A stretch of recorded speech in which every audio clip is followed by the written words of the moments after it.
पहली चीज 4 अध्याय के 16वें श्लोक में भगवान कहते हैं कि कर्म की गति को समझना अत्यंत मुश्किल है, फिर भी मैं तुम्हें बता रहा हूं कि कर्म क्या है, अकर्म क्या है और विकर्म क्या है। ध्यानपूर्वक सुनिएगा, इसको दोबारा रिपीट नहीं कर पाऊंगा। कर्म का मतलब समझिएगा, 2 प्रकार का। अब लीजिए कार्य, कार्य 3 प्रकार के होते हैं, कर्म, विकर्म और अकर्म। अब समझिए कार्य 3 प्रकार के। तो पहला जो कर्म है वो कार्य होते हैं जो शास्त्रों के आधार पर किए जाते हैं, उनको पुण्य कहते हैं। क्या कहते हैं? पुण्य।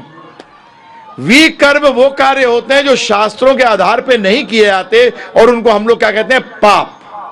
परंतु ये दोनों के दोनों शरीर से जुड़े हुए हैं। ये दोनों किससे जुड़े हुए हैं?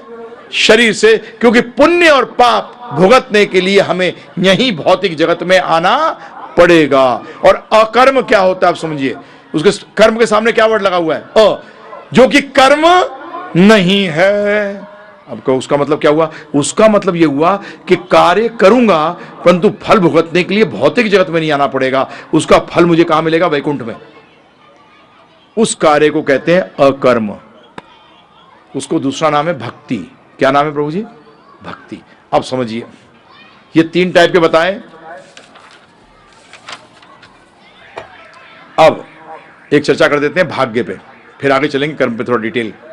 भाग्य क्या है? जो कर्म का फल होता है उसको भाग्य कहते हैं। कृपा करके जब आप किसी व्यक्ति को कहते हैं लॉटरी खुल जाए तो कहते हैं अरे यार क्या भाग्यशाली है। इसका मतलब क्या हुआ? हम लोग बताऊं गलती क्या समझते हैं? भाग्यशाली का मतलब भगवान ने इसको कुछ स्पेशल दे दिया। भाग्य का मतलब जो आपने बनाया है, इसमें भगवान कुछ नहीं दे रहे। अपने कर्मों का फल भुगत रहे हो आप। जो आपको मिल रहा है वो आपके कर्मों के अनुसार। अगर कोई व्यक्ति टॉप पे पहुंचा हुआ है, आपको लक्की था, लक्की किसने बनाया? अपने आप ने बनाया उसको, अपने लक्की, उसके कर्मों ने उसको बनाया है, भगवान ने नहीं। ये ध्यान रखिएगा, ये दिमाग से निकाल दीजिएगा कि भाग्य भगवान देता है। कर्मों के फल को भाग्य कहा जाता है। दोबारा दोहरा रहा हूं, कर्म के कार्य करोगे फल मिलेगा, वो फल क्या है? भाग्य। क्लियर रखिएगा दिमाग में एकदम। और कर्म इक्वल टू फल। आप बोलते हो यार होता तो नहीं है ऐसा, कई बार इतना कर्म करते हैं फिर भी फल प्राप्त नहीं होता। तो ध्यान रखिएगा, कर्म में भी और फल में भी 2 भाग हैं। फल तो प्राप्त होता है प्रभु जी, जब सफलता नहीं मिलती तो क्या कौन सा फल मिलता है? असफलता का फल। जब सफल होते हो तो कौन सा फल मिलता है? सफलता का फल। अब इस कर्म में ध्यान रखा, फिर छुपा हुआ 2 चीजें। एक कर्म जो आप कर रहे हो और एक कर्म जो आप कर चुके हो। अब आपने मेहनत करी परंतु पिछले जन्म में आपने बेसिकली कोई फल तैयार नहीं कर रखा, कोई ऐसा कर्म नहीं कर रहा था जिससे कि आपको प्लस का फल मिले। तो क्या होगा प्रभु जी? अब ध्यानपूर्वक सुनिएगा। प्रेजेंट कर्म 10, ठीक है जी, प्रेजेंट कर्म 10। अब पिछले जन्म का जो कर्म है ना प्रभु जी, उसका जो फल है इसके साथ ये तो या तो मल्टीप्लाई होता है या प्लस होता है या माइनस होता है या डिवाइड होता है। ये चारों आपके फल के अनुसार है। अब 10 के इंटू, अगर 10 इंटू पिछले जन्म में आपने फल कुछ किया नहीं तो क्या बनेगा? 0। तो टोटल क्या होगा? 0। अब आया 10, पिछले में प्लस वाला काम कर रखा है परंतु करा क्या है प्रभु जी? +0। तो रिजल्ट क्या मिला? 10। 20 नहीं। अब पिछले करा काम 10 और पिछले जन्म में फल ऐसे कर रखे थे जो कि इंटू में आ रहा था, इंटू 100। फल क्या हो गया? 1000 हो गया। अब 10 पिछले जन्म में 0 तो नहीं था, डिवाइडेड बाई 2, तो फल मिला कितना? 5। तो प्रभु जी पिछले जन्म का कई बार लोग कहते हैं अरे यार जो देखा नहीं हूं तो क्या करें? पिछला जन्म तो जानबूझ के भगवान भुलाते हैं, अगर नहीं भुलाएंगे तो हमारी बहुत बुरी हालत हो जाएगी, बहुत बुरी हालत हो जाएगी प्रभु जी। जीवन में दुख आते हैं ना, वो दुख को कौन भुला देता है? समय। अगर भूले ना प्रभु जी तो मर जाए हम लोग। इस पिछले जन्म का तो छोड़ो, इस जन्म का ही हम सहन नहीं कर पाए। ये भगवान की कृपा है प्रभु जी, ये भगवान की कृपा है। भीष्म पितामह तक को 100 जन्म जानने के कारण उनको शरीर त्यागने में प्रॉब्लम आ गई थी कि मैंने 100 जन्मों तक कोई गड़बड़ नहीं करी, फिर मुझे सैया क्यों मिल गई। तब भगवान ने क्या कहा था, मुझे तेरा 101वां जन्म याद है, मेरे को तेरा 101वां जन्म याद है। अगर पता लग जाए पिछले जन्म में, प्रभु जी आज उदाहरण लीजिए कि पिछले जन्म में हमें पता लग जाए कि मैं तो भैया अरबों रुपए का मालिक था और इस जन्म में मैं क्या कर रहा हूं, गधी की तरह काम कर रहा हूं 10,000 रुपए कमाने के लिए। प्रभु जी मैं जी सकूंगा? बताओ आप मुझे। और अब ध्यानपूर्वक सुनिए गुरु नानक जी की एक कथा, ध्यानपूर्वक सुनना, इसको बहुत जरूरी, बहुत जबरदस्त कथा है ये। गुरु नानक जी एक बार एक गांव से जा रहे थे, वहां क्या देखते हैं, बहुत बड़ी अन्न की एक दुकान है, बहुत बड़े अनाज की दुकान है। वहां एक बकरा मुंह मार रहा है, किसमें, बकरे उसमें बोरी में, और 3 लड़के जो है उसको डंडा मार रहे हैं। तो गुरु नानक जी के साथ उनके चेले का क्या नाम था प्रभु जी? मर्दाना। तो गुरु नानक जी ठाका मार के हंस दिए, बड़ी जोर से हंसे। तो मर्दाना ने कहा अरे आप हंसे क्यों? बोले छोड़, नहीं नहीं नहीं, आप ना तो कभी ऐसे फालतू में हंसते हो, ना फालतू में रोते हो, और ना फालतू में चुप रहते हो। आप जो भी कोई कार्य करते हो उसके पीछे कोई ना कोई तो लक्ष्य होता है। आप बताओ ये क्या था? बोले सुनेगा? नहीं नहीं, हाँ हाँ बिल्कुल। तो क्या बताया? बोलता है पता है ये बकरे को जो तू देख रहा है ना, ये पिछले जन्म में इन तीनों का बाप था और इसने ये अनाज की दुकान सारी बनाई, परंतु इसने एक कार्य मनुष्यों वाला नहीं किया। आसक्ति इसको दुकान से थी और गांव से थी, तो इसका जन्म यही बकरे का हुआ। आज अपनी दुकान पे खाने गया और वही लड़कों के लिए जिसके लिए दुकान बनाई थी, आज इसको वही मार रहे हैं। जब भी ध्यान रखिएगा आपके घर के अंदर जो जानवर आते हैं ना, ये कीड़े वीड़े, ये पित्र हैं, क्योंकि जब तक आपसे रिश्ता नहीं है तब तक आपके घर नहीं आएगा कोई भी जीव। ये एक चीज ध्यान रखिएगा, कॉकरोच भी आएगा ना तो सोच लेना अरे यार पिछले जन्म का कोई रिश्तेदार है, क्योंकि उसके बगैर नहीं आएगा प्रभु जी वो। हाँ नहीं आएगा, कोई नहीं आएगा। ये बकरा भी फालतू में नहीं गया था वहां, पिछले जन्म के उसके कर्म थे। तभी गुरु नानक जी ने कहा अरे देख कितना मूर्ख था, वही चीज इसने बनाई, उसी को नहीं खा पा रहा। और ऐसे ही हम लोग जोड़ते रहते हैं। ऐसे ही गुरु नानक जी के साथ ही हुआ। एक बहुत रईस व्यक्ति था, गुरु नानक जी गए उसके पास, बुलाया उन्होंने गुरु नानक जी को। अरे गुरु नानक जी आइए, क्या लेंगे, आपके लिए क्या करूं बताइए। तो गुरु नानक जी ने देखा कि इसने इतना सारा इकट्ठा कर रखा और सबसे आसक्ति है इसको। तो उन्होंने क्या किया, ऐसे देखते एक सुई उठाई, नहीं एक काम कर दियो, ये पकड़। हाँ बोले मुझे अगले जन्म में दे दियो, ये सुई मुझे अगले जन्म में दे दियो। अरे ऐसे कैसे हो सकता है? बोलते फिर तो ये सारा इकट्ठा क्यों कर रहा है? जब तू कुछ ले नहीं जा सकता तो ये सारा कुछ इकट्ठा क्यों कर रहा है? तू किस लिए इकट्ठा कर रहा है बताओ? प्रभु जी ये मनुष्य जीवन का लक्ष्य भगवत धाम वापस जाना है। जब गीता में भगवान कहते हैं, अब ध्यानपूर्वक सुनिएगा, यज्ञ अर्थात कर्मण्यो अन्यत्र लोको अयम कर्म बंधना। यज्ञ अर्थात यज्ञ के लिए, यज्ञ अर्थात कर्मण्यो, यज्ञ के लिए कर्म कर, अन्यत्र नहीं तो अन्यत्र लोको अयम कर्म बंधना, इन कर्मों के बंधन में फंस जाएगा। और यज्ञ का मतलब, यज्ञ वही विष्णु, वेद कहते हैं यज्ञ ही विष्णु है। जो कार्य विष्णु की संतुष्टि के लिए किया जाता है उसको यज्ञ कहते हैं। तो साफ कह रहे हैं यज्ञ अर्थात यज्ञ के लिए कर्म कर, नहीं तो ये कर्म तेरे बंधन का कारण बनेगा। अब आप लोग सब क्या बोलते हो, गीता में कहा गया कर्म करे जा, तो उसका मतलब बंधन में फंसे जा। यज्ञ गायब कर दिया, वाह। 3 अध्याय के 9वें श्लोक में तो भगवान साफ कह रहे हैं यज्ञ अर्थात कर्मण्यो। और क्या कहते हैं, नासी यद्दुदोसी ददासी यत् तपस्सि कौन्तेय तद कुरुष्व मदर्पणम। जो खाता है, जो कमाता है, जो दान देता है, जो यज्ञ करता है, जो तपस्या करता है, इस सब फलों को मद अर्पणम, मुझे अर्पण कर। क्या गीता हिंदुस्तान ने बेड़ा गर्क कर दिया। कर्म करे जा, फंसे जा। यज्ञ अर्थात कर्मण्योन्यत्र लोकोऽयं कर्म बंधना। नहीं तो ये लोक में बांध देंगे, पहले जेल में, ऊपर से और बांधो और बांधो। कहां लिखा है गीता के अंदर? कर्मण्येवाधिकारस्ते मा फलेषु कदाचना।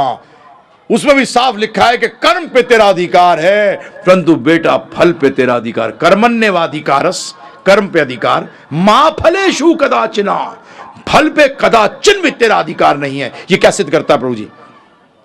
समझिए ध्यानपूर्वक। एक सेल्समैन अपने मालिक के लिए खूब सेल करके लाता है, पैसे लाता है। वो पैसे का अधिकार कौन है? तो इस श्लोक से क्या पता लग रहा है? आपका अधिकार क्यों नहीं होगा? क्योंकि आप दास हो और मालिक वो है। आप दास हो और मालिक वो है। इस श्लोक से यह सिद्ध हो रहा है कि तेरा कर्म करने पर अधिकार है। बेटा तू दास है, काम तो तुझे करना पड़ेगा, परंतु उसका फल किसको अर्पण करेगा? मुझे। आप कहोगे मर गए, ये कहां फंस गए? मां के प्रभु जी, अंग्रेजी में कहावत है, ignorance of the law does not mean you will be spared by law. कानून की अज्ञानता का मतलब नहीं है कि कानून छोड़ देंगे। मुझे मालूम नहीं था जी। अच्छा, क्यों झूठ बोलता है? अपने काम की चीजों के बारे में तो खूब जानने की कोशिश करी है ना। बिजनेस स्टार्ट किया तो सेल टैक्स कैसे बचाऊंगा, सब जुगाड़ करी, इनकम टैक्स सब जानने की कोशिश करी, हर चीजों को लाइसेंस इकट्ठे करे हैं जी। कुत्ता अगर भाग जाए रेड लाइट पे तो पुलिस वाला नहीं भागता पीछे, परंतु अगर मनुष्य क्रॉस कर जाए तो और बोले अरे मैं तो जानता नहीं था, तो क्या बोलेगा पुलिस वाला? चल बताता हूं तुझे। तो यमराज भी यही कहते हैं, आ जा, लग लाइन में, बताता हूं तुझे। हाँ प्रभु जी, ये मनुष्य जीवन आहार निद्रा भय मैथुन के लिए नहीं मिला है। सिर्फ माँ बाप पहले बच्चा पैदा नहीं हुआ तो घोड़ी पे बिठाने के चक्कर में होते हैं लड़के को। गृहस्थ आश्रम क्या होता है एबीसीडी नहीं जानता, एबीसीडी नहीं जानता कि गृहस्थ आश्रम किस लिए है। अरे गृहस्थी है जी, नहीं, गृहस्थ को आश्रम कहा गया है, ब्रह्मचारी को आश्रम कहा गया है, वानप्रस्थ को आश्रम कहा गया है, सन्यास को आश्रम कहा गया है। और आश्रम में पहली चीज तो भगवान की भक्ति होती है, बाकी चीजें सब सेकंड। गृहस्थ को भी क्या कहा गया प्रभु जी? अब भगवान दूर दूर तक नहीं। बेटा कोई बच्चा भी करने लगे तो पागल है। आदमी से बात करो, पत्नी कर तो रही है, तू गृहस्थ में नहीं है, तू चौकीदार है बाहर। पति कैसे कहता है अपने आप को?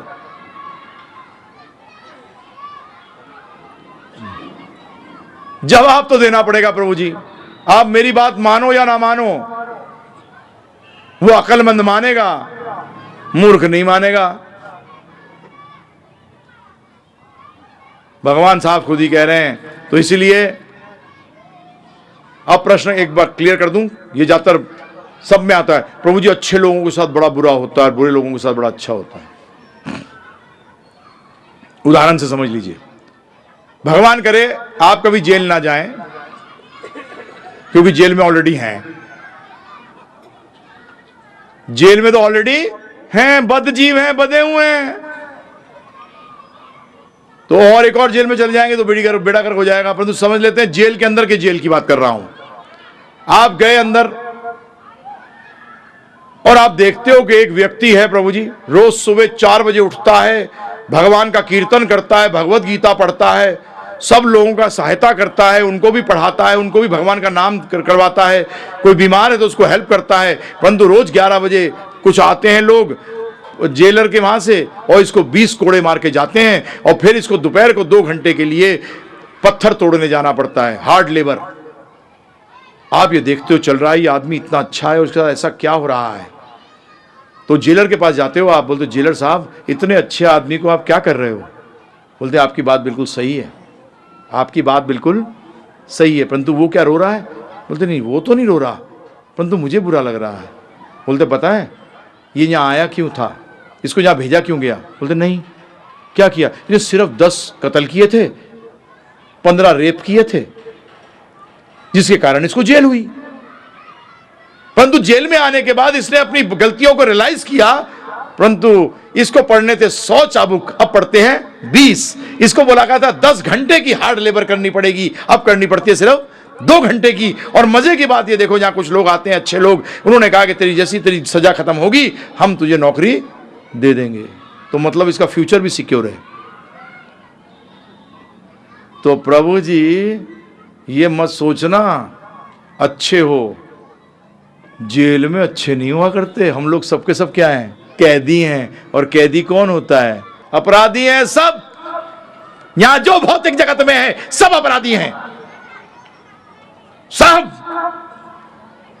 सब बने हुए हैं, सब जेल में हैं। जब ये अपने आप को अच्छा कैसे समझ लेते हैं? अच्छा बनने की कोशिश करो। हम भी अच्छा बनने की कोशिश कर रहे हैं। मैं क्लेम नहीं कर रहा मैं अच्छा हूं। मैं अच्छा होता तो मैं यहां क्यों होता बताओ? मैं उस कैदी की तरह जरूर हूं कि अपनी गलतियों को मान गया हूं और सुधरने की कोशिश कर रहा हूं। और यही मैं आपके सामने रख रहा हूं। यही भगवान हमसे कह रहे हैं। धर्म का मतलब ही यही है कि तूने पहले गड़बड़ करी होगी, चिंता ना कर, अब आगे मत करियो। अब कई बार लोग मिलते हैं, प्रभु जी मैं पाप कर्म नहीं करना चाहता, फिर भी ऐसे जबरदस्ती वो हो जाता है। तो अर्जुन ने भी यही प्रश्न किया कृष्ण भगवान से, हे भगवान कई बार गलत नहीं चाहते हुए भी गलत हो जाता है। तो अर्जुन ने क्या सोचा था? जैसे हम सोचते हैं यार भगवान ने कर दिया, तो भगवान के जवाब देते हैं, ए अर्जुन इसका कारण तेरा जो काम है, जो रजोगुण से उत्पन्न हुआ है, उसके कारण तू बार बार पाप करता है नहीं चाहते हुए भी। अब इस बुद्धि का इस्तेमाल कर कर इस काम को खत्म कर, ज्ञान ले और इस काम को खत्म कर। ये भगवान ने जवाब दिया है। जो हम पाप कर्म, प्रभु जी वो प्यास छूटता ही नहीं, बस क्या करूं? रजोगुण स्वाद चाहिए। रजोगुण में यही प्रॉब्लम आती है प्रभु जी। तमोगुण में कि इमीडिएट मजा आ जाए, बाद में देखेंगे क्या होगा। बात दूर नहीं है, मैंने बता दिया आपको। एक जन्म कैसे निकलता है प्रभु जी? यूं निकलता है। ये मैं जब 14-15 साल का था तो यही सोचता था। मैं सोचता 70-80 साल अगर उम्र मिल भी गई वो तो यूं निकल जाएगी। मैं खटिया पड़ाऊंगा, कोई पानी देने वाला मुंह में होगा तो होगा, नहीं होगा तो नहीं होगा। ये समय कोई लंबा तो लगता नहीं मुझे। मैंने कहा ये तो समय लंबा लग नहीं रहा, ये तो बड़ा छोटा समय है, क्या करूं? टाइम है शॉर्ट, समय है कम और करना है बहुत कुछ। तो किसको पकड़ना पड़ेगा? जो बहुत कुछ करा सकता है। और वो कौन है? भगवान श्री कृष्ण। अब आते हैं सीधा किस पे? अब समझिए ध्यानपूर्वक। कर्म क्या होता है? जो कि बार बार नए शरीर दिलाता है। इसलिए मैंने 5 चीजें बताई थी आपको। भगवान, जीव, प्रकृति और काल, ये 4 तो सनातन है। और कर्म सनातन नहीं है, क्योंकि अगर कर्म सनातन हो जाता तो हम लोग तो फंस गए थे, कभी निकल ही नहीं सकते थे। ध्यान रखिएगा, भक्ति कर्म नहीं है, भक्ति अकर्म है। कार्य हैं 3 प्रकार के, कर्म, विकर्म और अकर्म। भक्ति में कार्य करते हैं, कर्म नहीं करते प्रभु जी। कर्म तो वो चीज है, चाहे पुण्य करो, भुगतने नहीं आना पड़ेगा। पुण्य करोगे क्या होगा? अच्छे परिवार में जन्म हो गया, पैसे की प्रॉब्लम नहीं हुई, पर पैसे को रखने की प्रॉब्लम हो गई। प्रॉब्लम तो रहेगी प्रभु जी। दुखालयम है ये, दुखों का घर है। परंतु इसमें भी तरीका बताया भगवान ने, बताऊंगा अभी मैं आपको। तो भगवान क्या कहते हैं? क्या करें जी फिर? हमने आज पहले दिन कहा था कि हम लोग सबके सब मुक्ति चाहते हैं। सबके सब क्या चाहते हैं? है ना? मुक्ति का मतलब प्रॉब्लम से मुक्ति ना प्रभु जी, नहीं चाहते सब। सबके सब मुक्ति ढूंढ रहे हैं। उसका मतलब सबके सब क्या हो गए? साधु। कौन? आप अगर कोई व्यक्ति मुक्ति के चक्कर में लग जाता है उसको क्या कहते हो? अरे ये तो साधु हो गया। तो सबके सभी आप साधु हो, क्योंकि आप सबके सब किस चक्कर में हो? मुक्ति के चक्कर में हो, तो सबके सब साधु हो। परंतु प्रॉब्लम क्या है? आप अप्रेंटिस साधु रह गए, आप असली साधु नहीं बन पाए। असली साधु कौन होता है? जो जड़ से सारी प्रॉब्लम को कुछ दूर करने की कोशिश करे। अकलमंद व्यक्ति कौन है प्रभु जी? चाणक्य पंडित जी ने क्या किया था, पैर में जब चुभ गया घास तो क्या किया उन्होंने, घास नहीं निकाला, सिर्फ घास में वहां खड्डा खोदा, उसके जड़ को भी हटाया और उसमें क्या डाला, दही डाली, कि जहां कभी घास दोबारा उग ही नहीं सके। ये अक्लमंद व्यक्ति होता है। हम लोग क्या करते हैं, ऊपर से घास को हट दी, फिर आ गई, क्या फायदा हुआ बताइए आप मुझे।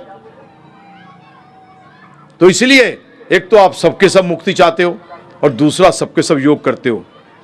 आप कहोगे नहीं नहीं हम तो योग वोग नहीं करते, ABCD भी नहीं जानते योग के बारे में। क्यों झूठ बोल रहे हो?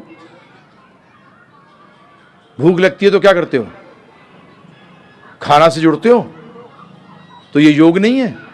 और योग से मुक्ति मिलती है। योग से क्या मिलती है, भूख से मुक्ति मिलती है। गरीब हैं, किसको जोड़ना चाहते हैं, पैसे को, तो किससे मुक्ति मिली, गरीबी से।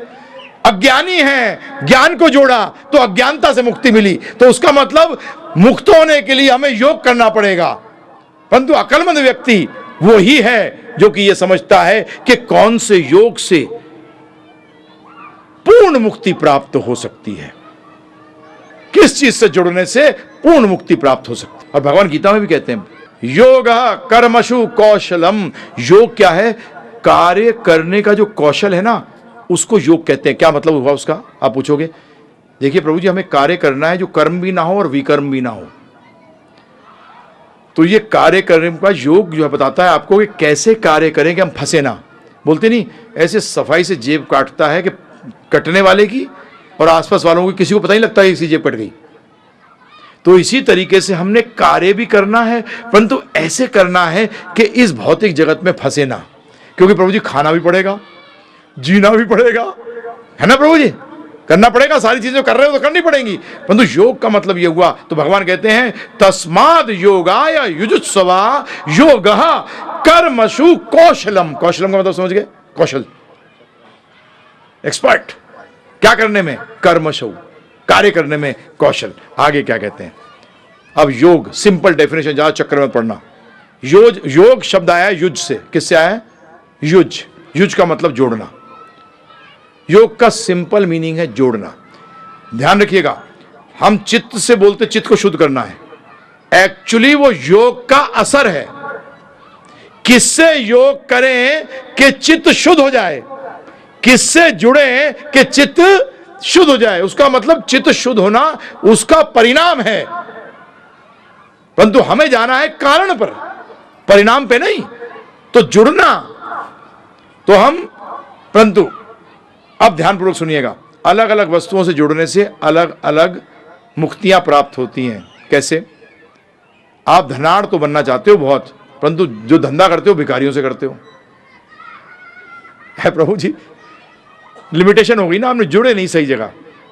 ज्ञानी बनना चाहते हो कि मैं बहुत श्रेष्ठ ज्ञानी बनना चाहता हूं, परंतु टीचर रखते हो जो चौथी पास है प्रभु जी, कहां से। तो इसीलिए अब हमें जानना चाहिए कि ये सारी भौतिक प्रॉब्लम जो है ना प्रभु जी, ये कैसे सॉल्व हो जाए। हैं, एक ही शॉट में पानी कहां डालें, जड़ में, क्योंकि प्रभु जी समय बहुत कम है, एक चुटकी में करना है सब कुछ। अब ध्यान रखिएगा, जीवन को ऐसे देखना शुरू करिएगा। जब तक आप जीवन को चुटकी नहीं देखोगे ना प्रभु जी, आप सीरियस नहीं होगे। क्योंकि अगर आपने चुटकी में जीवन को नहीं देखा ना प्रभु जी, तो आप सोचोगे कल कर लूंगा, कल कर लूंगा, बस, और वहीं खत्म हो जाते हो, वहीं खत्म हो जाते हो। तो हमें क्या करना पड़ेगा,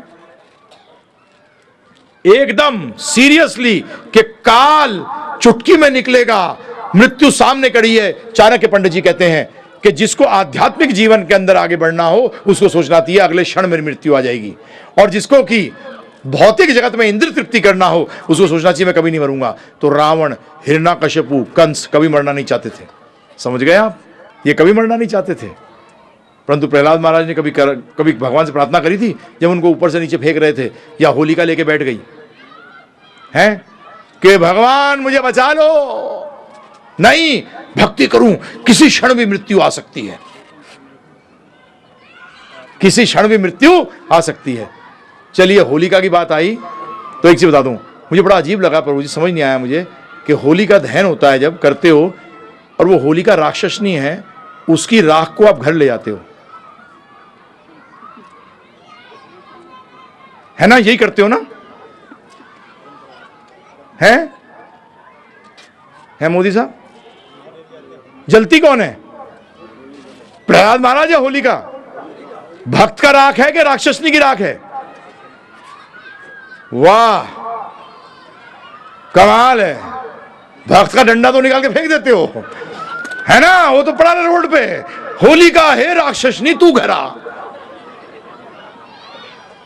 चल तुझे लेके चलेंगे, घर में छिड़केंगे हर जगह। ये अधर्म है, ये कलयुग है, ये कलयुग है, ये है कलयुग। बड़े प्यार से लेके जाते हैं जी, और वो प्रहलाद महाराज का डंडा भी लगाते हो। क्या करते हो उसको? अबे तू चल हट, ये राक्षसनी ज्यादा अच्छी है, चल तू घर। हैं? हाँ, उसमें पापड़ डाल के खाते हो ना। हे भगवान, हैं? हाँ, पूजने जा रही है प्रहलाद को नहीं, होलिका को, कि तू जली हे मेरी मां। कमाल है, बुद्धि पता नहीं कहां। हाँ प्रभु जी तो खिला पिला के हिष्ट-पुष्ट करते हैं। अगले साल फिर आइयो, अगले साल फिर आइयो, फिर मैं तुझे घर लेके जाऊंगी।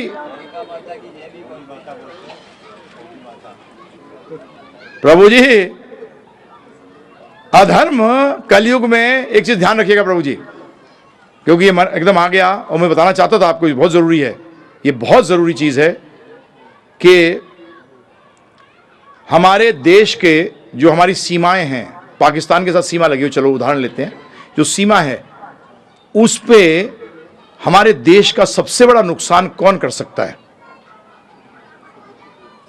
जल्दी बताइए। हैं? जो सैनिक वहां हैं वो सबसे बड़ा कर सकती है, सैनिकों का लीडर है वो कर सकता है। हाँ, जो सैनिकों का लीडर है ये हमारा सबसे बड़ा नुकसान कर सकता है। इसीलिए ध्यान रखिएगा, धर्म का सबसे बड़ा नुकसान कौन कर सकता है?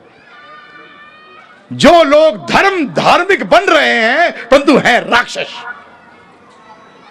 जो धार्मिक बन रहे हैं परंतु हैं राक्षस, यही धर्म का नुकसान कर सकते हैं। इनसे बड़ा नुकसान और कोई कर नहीं सकता। अगर मैं गलत बोलता हूं तो मैं प्रभु जी धर्म का जितना नुकसान कर सकता हूं उतना आप में से कोई नहीं कर सकता। जब भी कलयुग में देखना पड़ेगा, सुनना पड़ेगा, समझना पड़ेगा, यह ध्यान रखिएगा। नहीं तो अधर्म को पता, सोचोगे मैं धर्म फैला रहा हूं, और फैला किसको दिया? अधर्म को फैला दिया, पानी डाल रहे हैं पौधे में। और इतने बदमाश होते हैं प्रभु जी, इतने बदमाश होते हैं कि कांटों का झाड़ उगा रहे हैं, उसमें से एक आर्टिफिशियल फूल लगा देंगे कि देखो धर्म की भी तो बात करी, तुम अच्छे बनो, तुम ईमानदार बनो। अगर मैं भूल जाऊं ईमानदार के बारे में, जरा मुझसे पूछ लेना, मैं जब चर्चा करूंगा योग की। ईमानदार बताता हूं आपको, ईमानदार बनो। तू ईमानदार है क्या? मैं तो साफ पूछ लेता था प्रभु जी, पिताजी मेरे साधुओं के पास ले आते थे, मैं साफ पूछ लेता था, मैंने आप ईमानदार हो क्या? हाँ बहुत ईमानदार हूं। अभी सिद्ध करूंगा कैसी ईमानदारी है हमारी। तो योग का मतलब जुड़ना। अब ध्यानपूर्वक सुनिएगा। कई लोग सोचते हैं कि सारे योग जो हैं ये अलग अलग तरीके हैं उसी लक्ष्य तक पहुंचने के। अब आपकी जानकारी के लिए भगवत गीता इस बात को नहीं मानती।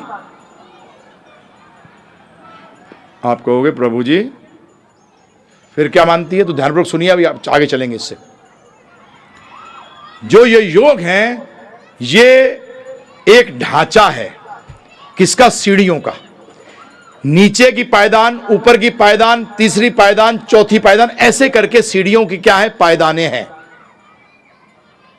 इसको कहा जाता है योगिक सीढ़ी, योगिक लैडर। उदाहरण, एक विद्यार्थी एक स्कूल में जाता है तो पहली क्लास, दूसरी क्लास, तीसरी क्लास, चौथी क्लास, ये सारी की सारी क्या कहलाती हैं? स्कूल। क्या कहलाती हैं? स्कूल। परंतु पहली क्लास और दूसरी क्लास अलग अलग भी है। स्कूल का हिस्सा जरूर है परंतु अलग अलग भी है। इसी तरीके से प्रभु जी योग, सारे योग कहलाते हैं परंतु अलग अलग लेवल पर हैं। और अगर कोई विद्यार्थी चौथी क्लास में जाके फंस जाता है और वहां उसके बाद नहीं पढ़ता तो वो कौन सा कहलाता है? चौथी क्लास तक का विद्यार्थी, बस। तो अब आप बोलोगे क्या ये शास्त्रों में है? बाकी योगों पर चर्चा नहीं करूंगा, जो भगवान ने श्रेष्ठ योग बताया उस पर चर्चा करूंगा। क्योंकि बाकी में चर्चा करने का कोई फायदा नहीं है, क्योंकि हमें पता होना चाहिए हमें जाना कहाँ है। तो हम उठा रहे हैं 6ठे अध्याय का 46वां और 47वां श्लोक है।